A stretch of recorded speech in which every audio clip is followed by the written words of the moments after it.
యాదగిరిగుట్టలో కూడా 42,000 ఎకరాలు ప్రొవిజన్లో పెట్టినట్టు నాకు ఐలయ్య గారు అక్కడ స్థానిక ఎమ్మెల్యే చెప్పి బాధపడ్డారు. ఏది 3 నెలల కింద ఇది ఇవాళ బయట పెట్టిన ప్రతిపక్షాలు. నేను ఆ రోజే ముఖ్యమంత్రి గారికి చెప్పిన యాదగిరిగుట్టలో ఈ విధంగా 42,000 ఎకరాలు ప్రొవిజన్ అని చెప్పి తాత ముత్తాతల ఆస్తులు ప్రొవిజన్లో పెట్టినని చెప్పి ఆ ప్రాంతంలో రైతులు ప్రజలు మధ్యతరగతి వాళ్ళు యాదగిరిగుట్ట మున్సిపాలిటీ నిద్రపోకుండా ఎమ్మెల్యే దగ్గర నా దగ్గర తిరిగి తెస్తే గతంలోనే నేను చెప్పిన. మీరు ఇప్పుడు ఇవ్వాలి చెప్తున్నాను. ఆ రోజే చెప్పి దాని గురించి మీరు లేదు మీరు భయపడద్దు నేను దీపిస్తానని ముఖ్యమంత్రి గారు ఇది ఎవరో ఉద్దేశపూర్వకం చేసినట్టుగా అనిపిస్తుంది. ఇంకో మంత్రి మాట్లాడండి, కోమటిరెడ్డి వెంకటరెడ్డి. ఆయన ఏమంటాడు నిన్న, నేను 4 నెలల కిందనే చెప్పిన రేవంత్ రెడ్డికి మా యాదాద్రి జిల్లాలో దాదాపు 40,000 ఎకరాలు 22,000 పెట్టిండ్రు అని చెప్పి నేను 4 నెలల కిందనే రేవంత్ రెడ్డికి చెప్పిన అంటాడు. మరి నాకు అర్థం కాని ఏంటంటే ఇది ముఖ్యమంత్రికి తెలియకుండా జరగలే కదా.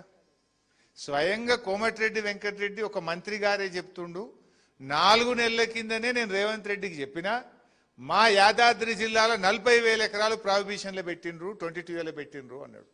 మరి నిద్రపోతుండా రేవంత్ రెడ్డి? నీ కేబినెట్ కొలీగే చెప్పిండు నీకు ఈ భూమి నిషేధిత జాబితాలో 40,000 ఎకరాలు పెట్టిండ్రు. వెంటనే అదే రోజు ముఖ్యమంత్రి స్పందించుంటే, అదే రోజు రేవంత్ రెడ్డి విచారణకు ఆదేశించుంటే ఇదంతా జరుగునా? ఇవాళ ఇన్ని లక్షల మంది ఇలా ఆగమైదురా అంటే దీన్ని బట్టి మనకి ఏమర్థమవుతుంది? రేవంత్ రెడ్డి పొంగిలేటి గారు ఇద్దరు కూడబల్కొనే ఇది చేసిండ్రు అని ఇవాళ స్పష్టంగా మనకు అర్థమవుతుంది. ఇది మనం చెప్పలే, మీ మంత్రే చెప్తుండు, మీ కొలీగ్ కోమటిరెడ్డి వెంకటరెడ్డే చెప్పిండు 40,000 ఎకరాలు యాదాద్రి జిల్లాలో ప్రావిబిషన్లో పెట్టిండ్రని 4 నెలల కిందనే నేను రేవంత్ రెడ్డికి చెప్పినా అన్నాడు. అయినా రేవంత్ రెడ్డి ఎందుకు నిశ్శబ్దంగా ఉన్నాడు, ఎందుకు సైలెంట్గా ఉన్నాడంటే ఇదంతా నీకు తెలిసే జరుగుతుంది అని అర్థమవుతా ఉంది. ఇప్పుడు నీకు తెలియక జరిగింది అనుకో, ఇప్పుడు మోసం ఏంటంటే ఇక్కడ బాధ కలిగేది ఏంటంటే ఆఫీసర్లు చేసినారు సారీ అంటున్నారు.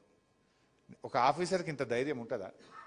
ఇన్ని లక్షల ఎకరాలు, ఇన్ని జిల్లాల్లో, ఇన్ని కోట్ల ప్రాపర్టీలను నిషేధిత జాబితాలు పెట్టే ధైర్యం ఆఫీసర్లకు ఉంటుందా?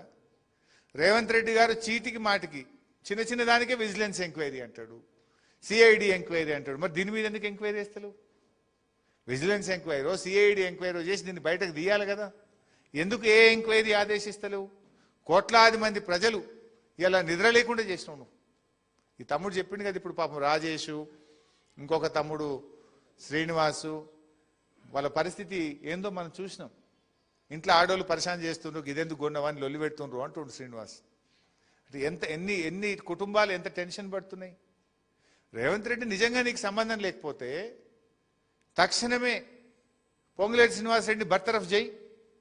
పొంగులేటి శ్రీనివాసరెడ్డి బర్తరఫ్ చేసి మొత్తం ప్రాపర్టీలు మళ్ళీ యథావిధిగా తీసుకురా. ఆయన ప్రజలను ఎందుకు ఇబ్బంది పెడుతున్నారు మీరు? ఇప్పుడు ఏమంటున్నారు? ప్రజలు పోయి దరఖాస్తులు పెట్టుకోవాలి, ప్రజలు పోయి ఆఫీసులలో అప్లికేషన్లు పెట్టుకోండి. అప్లికేషన్లు పెడితే రాజేష్ దరఖాస్తు పెడితే 25 రోజుల దాకా ఎంఆర్ఓకే చేరలేదు. మా రెడ్డి గారు చెప్పిన అప్లికేషన్ పెడితే కలెక్టర్ ఆఫీస్కి పోతే సొప్పయ్యమంటుండు. కలెక్టర్ యుఎల్సి ఆఫీస్కు 25 సార్లు పోతే ఎందుకు తిరుగుతున్నారు, మా దగ్గర రావద్దు పోండి అంటున్నారు. అప్లికేషన్లకు విలువే లేకుండా అయిపోయింది ఈ ప్రభుత్వంలో. ఇప్పుడు పెట్టింది మీరు, ప్రావిబిషన్లో పెట్టింది మీరు, ఏ భూములు పెట్టినరో మీకు తెలుసు. మరి ఆ భూములను తీసేయండి. దానికి ప్రజలను ఎందుకు కోసపుచ్చుకుంటున్నారు?